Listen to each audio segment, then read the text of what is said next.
Welcome to People, Places, Planet Pod, the official podcast of the Environmental Law Institute, a nonprofit, nonpartisan organization working to ensure a healthy environment, prosperous economies, and vibrant communities founded on the rule of law. Welcome to this week's episode of the People, Places, Planet podcast. My name is Sarah Backer, and I'm your host. Today, I am fortunate to be able to sit down with Dr. Marshall J. Shepard and have a conversation with him in celebration of his work. For those of you who don't know, Dr. Shepard is a renowned scientist and weather climate expert who has been awarded ELI's prestigious Environmental Achievement Award. This accolade is presented annually to individuals or organizations that have made notable contributions to environmental protection, conservation, and sustainability.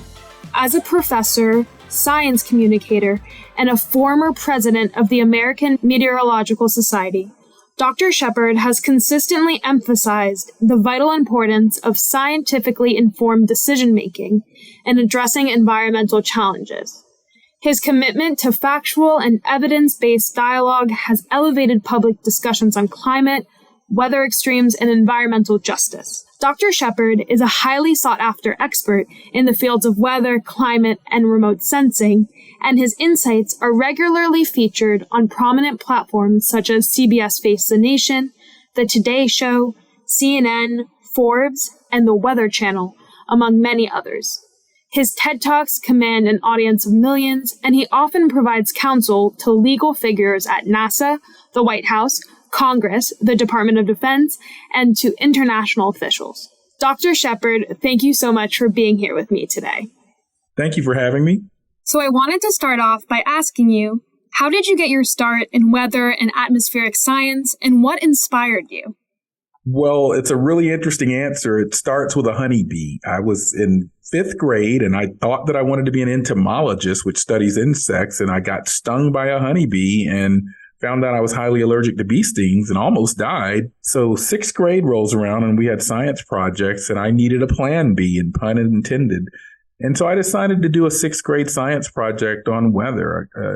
In fact, it was entitled, Can a 6th Grader Predict the Weather? And I made weather instruments from things we had around the house, and I developed a little weather model, if you will, for my community there in Canton, Georgia.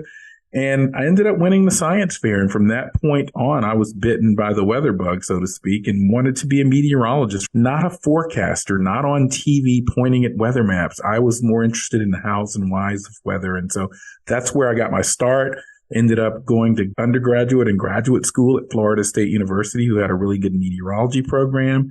Got my doctorate, and my career took off from there. Well, that's incredible. And I think it really shows how important youth science projects are. So when did climate change become a focus for you, and why? Well, again, my background is meteorology, physical meteorology. So I've always been interested in how the atmosphere works and why certain things are happening within it, why certain storms produce tornadoes, why certain hurricanes are stronger than others. But I think the climate shift came during my tenure as a scientist at NASA. I spent 12 years of my career as a scientist at NASA's Goddard Space Flight Center in Greenbelt, Maryland. Many people don't realize this, but NASA has a very robust Earth science mission, or Earth science focus. It uses its satellites and technology to try to understand the third rock from the sun, planet Earth. That's important because it's our only planet. We don't have a plan B planet. And so we definitely need to understand planet Earth, and we know it's shifting and changing. And so during my time at NASA, I was working on these missions, the Tropical Rainfall Measuring Mission and the Global Precipitation Measurement Mission, or GPM. I ended up being the deputy project scientist for that mission for a time. And these missions at NASA were looking at planet Earth from an Earth system science perspective. In other words, how are things happening that are changing our hurricanes, or changing our rainfall, or changing sea level, or the cryosphere, or the lithosphere, the biosphere. And so at NASA, you're forced to think about how all of our planet's systems are working together. How healthy are they, and if they're changing? And so over time, that's how my focus began to, I won't say shift, because I still look at weather processes even to this day, but also begin to take on more of a duality, both weather and climate. And so in addition to my just research and mission work at NASA, I would often get asked to do media interviews with people like CNN or the Today Show on aspects of climate change, because NASA was really providing some of the most important data and imagery and information on our climate. Well, it's great to hear that even at NASA, and especially at NASA, there is a focus on planet Earth and providing that data on climate.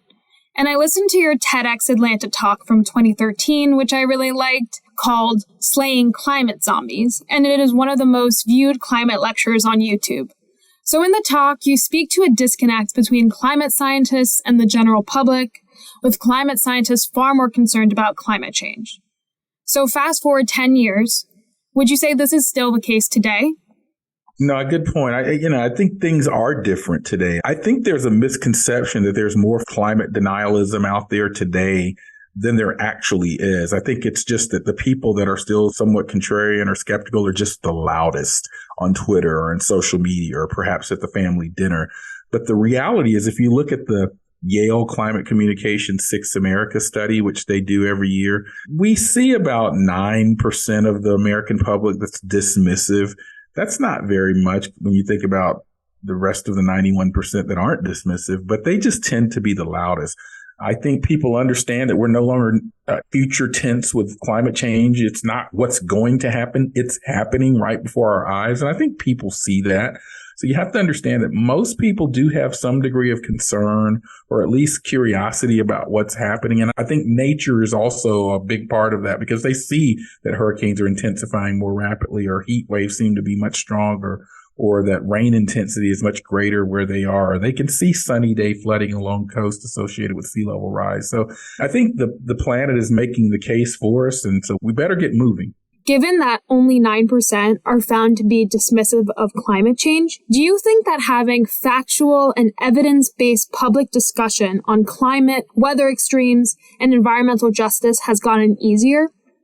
You know, it's interesting. I think it has gotten easier because, again, I think for many people, the data or scientific jargon is not going to make the case for them. In fact, there are actually some studies that suggest that with some people, the more data you give them, the more contrarian they become. They dig in even more in their position. I have another TED Talk out there. It's about what shapes people's biases and perceptions of science. It's a TEDx UGA talk. And I talk about how people are shaped by things like confirmation bias. They consume information from things they already believe, or other types of cognitive biases, or Dunning-Kruger effect, where people misjudge how much they know about things and underestimate what they don't know about them. And so these things do shape perspectives on what people believe about science.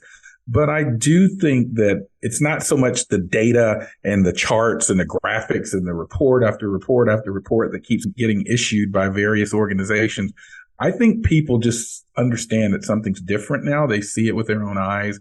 You know, I've even written in the past, I'm a senior contributor to Forbes magazine, about what I call report fatigue. There are a lot of reports that come out saying that basically the same things we've been saying for the last several years to decades, that climate is changing, extremes are starting to be impacted by those changes, and it affects everything from agricultural productivity to energy production, national security, public health, transportation, and more.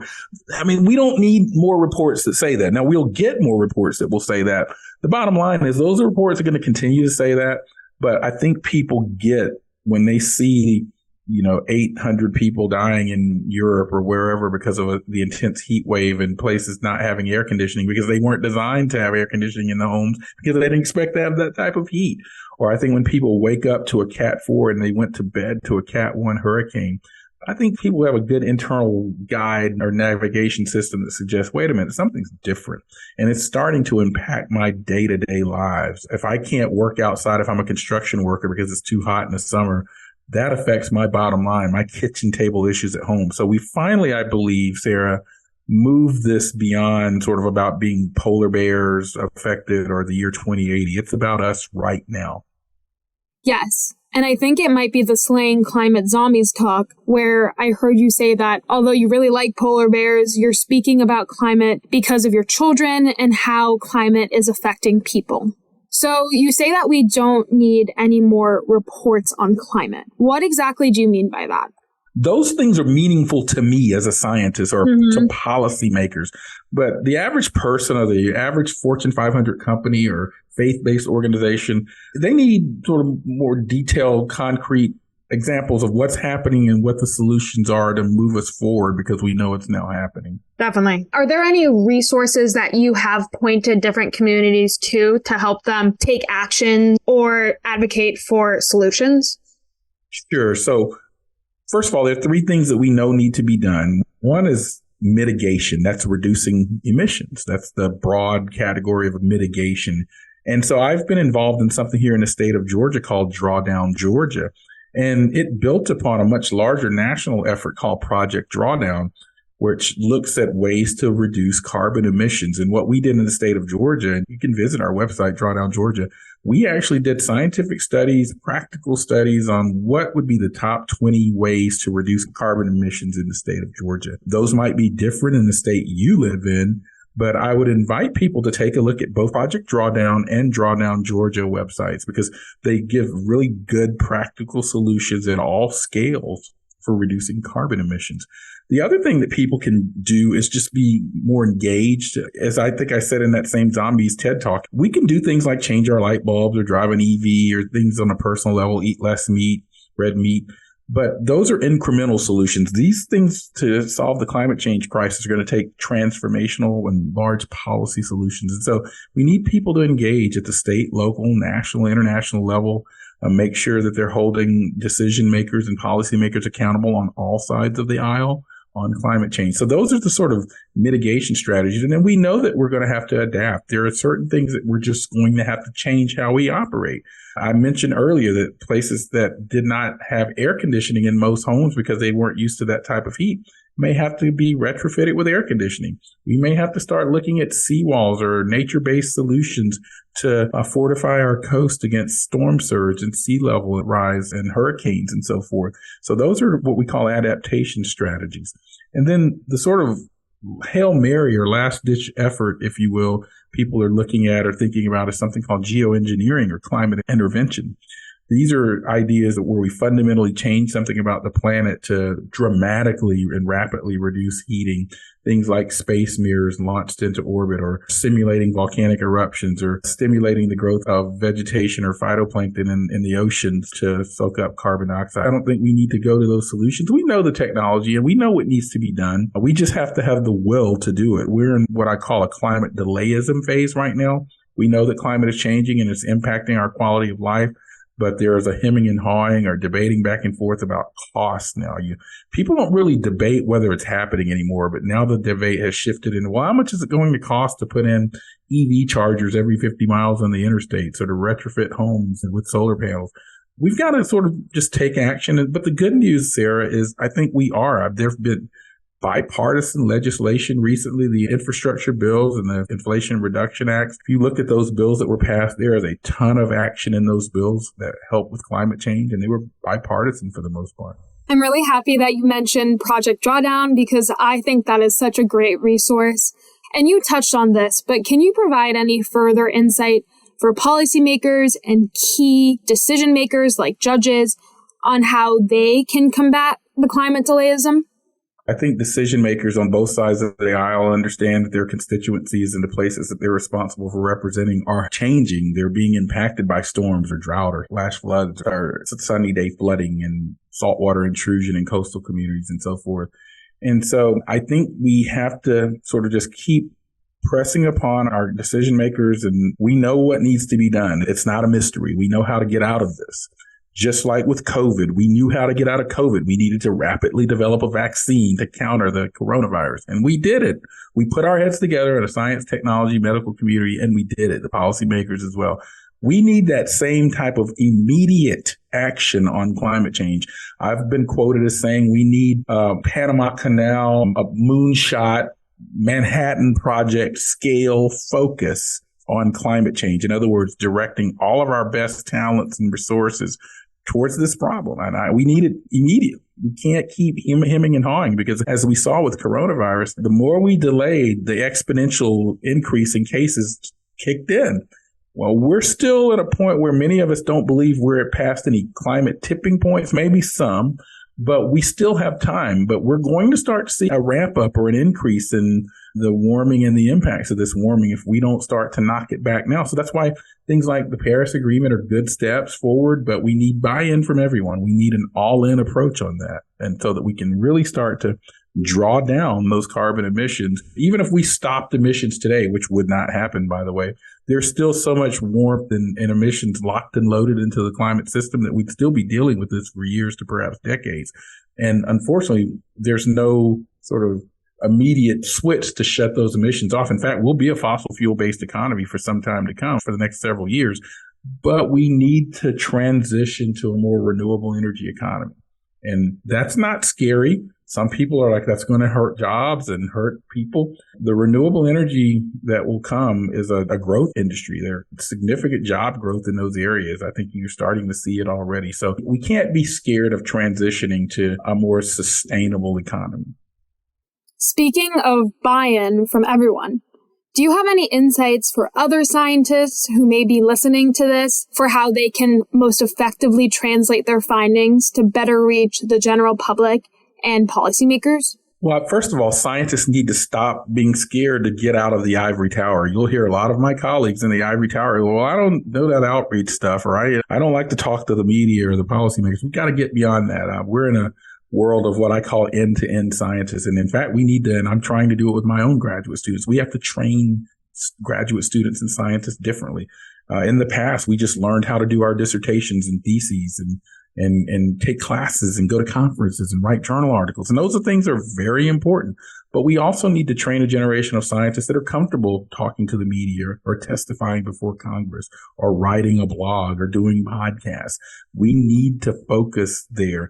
Also, scientists need to sort of be aware of jargon that they're using. The way that we talk in the ivory tower does not resonate with most people in the public or even most policymakers. Try to keep information very miniature, meaningful, and memorable. Those are the 3 M's that I always talk about. And also remember that the way we were trained to convey information as scientists is actually backwards. We usually start as scientists with all this information and methodology and things that we did to arrive at our results. And 300 pages later, you tell people what you found. Well, the way you need to communicate with the public and policymakers, you need to tell them right up front what you found. The bottom line right up front. And that's one of the things that I've tried to teach my students. Also, use analogies, use things that people understand. One of the things that people often hear me say is weather is your mood and climate is your personality. And I say that because every winter, people will tweet me and say, hey, it's 25 degrees outside. It's cold. What do you guys mean there's global warming happening? Well, that's a fundamental statement that illustrates that person doesn't understand the difference between weather and climate. And so I like to say weather is your mood, climate is your personality. Your mood today doesn't necessarily tell me anything about your personality, or I'll give you another one. Weather is what clothing you have on today. Climate is what all the clothes you have in your closet. Because in your closet, you may have a raincoat, you may have a heavy coat, you may have a swimsuit for the summer. You have clothing for all ranges of possibilities of weather realizations, whereas what you have on today represents what the weather was today. So we have to really think carefully about how we communicate. And I have an article I wrote in Forbes several years ago called 9 Tips for Communicating Science for Non-Scientists. It has some really good tips that I just talked through some of. Well, I really appreciate that you are miles from the ivory tower and that you're encouraging your colleagues and your students to also do the same. And your podcast, Weather Geeks, is helping to bridge the gap between scientists and non-scientists from what I see. What inspired you to start it, and which episodes are you most proud of? Well, Weather Geeks is not simply my podcast. It's a podcast started by the Weather Channel. We used to do the show as a Sunday talk show on the Weather Channel, where we'd bring on guests to talk about weather, climate, and other science issues of the day. But then a couple of years ago, we just recognized that we wanted to reach a much broader audience. And so we started doing it as a podcast as well. And so I think we have well over 250 podcast episodes out there right now. And then we have some older television show episodes as well, if people can find them. I think some of them are out there on YouTube.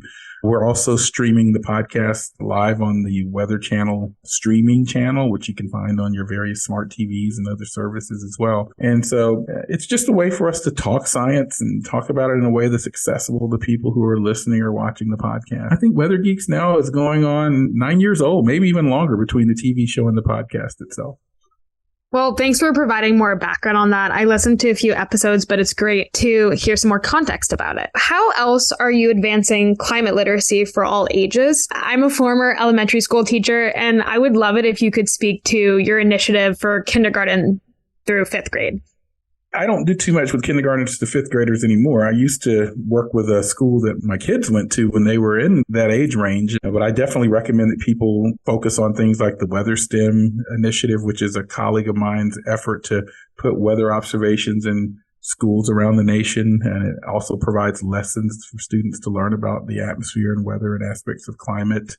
My schedule doesn't allow me to do it much anymore, but I used to try to Zoom in or visit as many classrooms as possible to talk about some of these issues. I know in the K through 5 curriculum standards, there are topics on weather and water cycles. So it's important that we engage in those areas where we can and provide useful resources for teachers and students alike. Well, thank you for your answer. So switching gears from the classroom angle, your research has helped to cast new light on climate justice issues by describing the effects of urban heat islands and climate change on increased flooding in disadvantaged communities. Can you speak more to how you approach environmental justice in your work?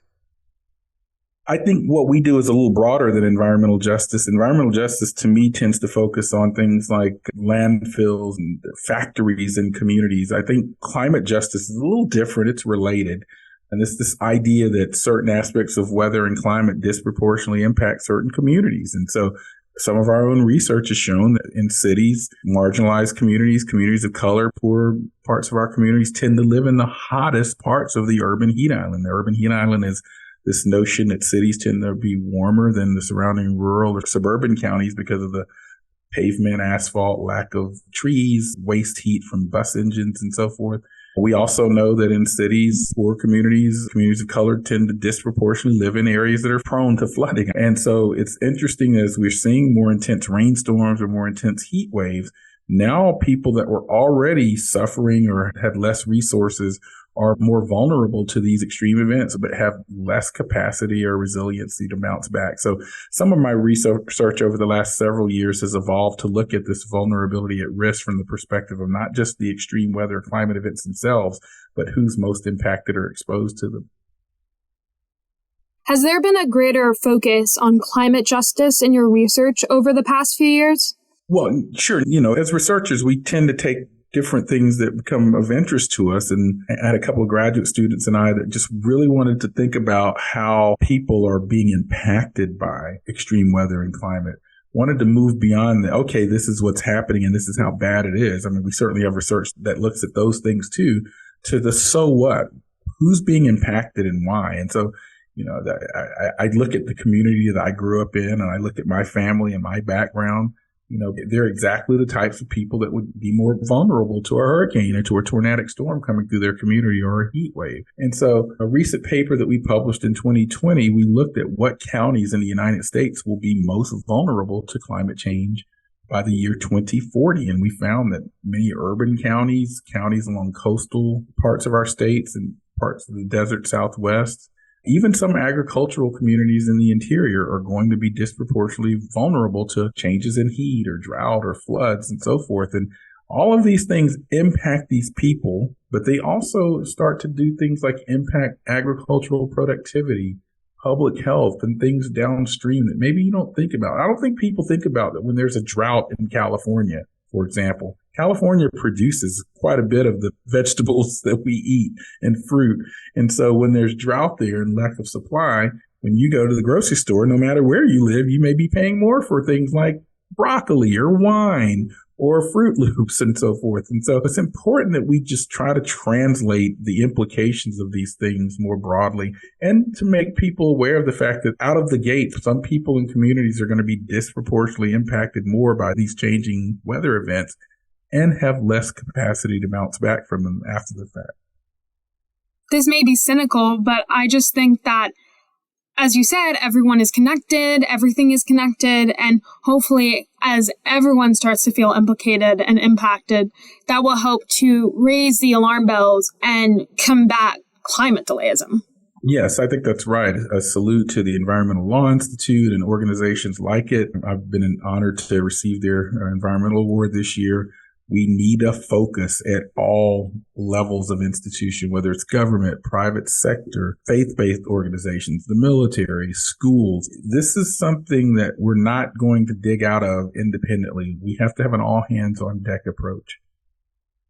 Before we close out, I want to just end with any insight that you may have for people who are listening to this podcast about how they can contribute to having an all hands on deck approach, as you said, and holding their government leaders accountable to do what we need to do to combat climate change. Again, just take a look at some of the things that Project Drawdown and Drawdown Georgia and others are putting out there in terms of things you can do. You can do things around the house, watching your energy use and putting in solar panels or composting your food waste or starting a vegetable garden. These are all important things to do, and we all should do them. I try to do them. Flying less and so forth. I don't fly very much anymore. They're all important individual actions, and people always ask me, but the most important thing you can do is become a climate voter. Vote with a lens of climate. And I don't care whether you're Republican or Democrat or independent or libertarian. It doesn't really matter what you identify as. We all are impacted by climate and extreme weather events. So be a climate cognizant voter. That's the biggest advice that I can give, and be vocal about it. Be proactive about letting people know the importance of climate change and how it's impacting their day-to-day lives. Don't talk about it from these 50-foot levels or about polar bears in the year 2080. Learn as much as you can and talk about it from a here and now perspective. Definitely. And I think you did a wonderful job trying to contextualize the individual action piece as well as the collective action piece. And I think it's a great note to leave our listeners with the message to go out and be a vocal, well-informed, climate cognizant voter. Well, thank you so much for being here with me today. And we're so happy to be able to honor you with our annual award. I'm really honored to be the recipient of the 2023 Environmental Law Institute Award. And I'll be sure to carry forth the ideals and goals of the organization as I continue to do my work as a scholar, as an educator, and a citizen of the planet that's impacted. Thank you for having me on your podcast.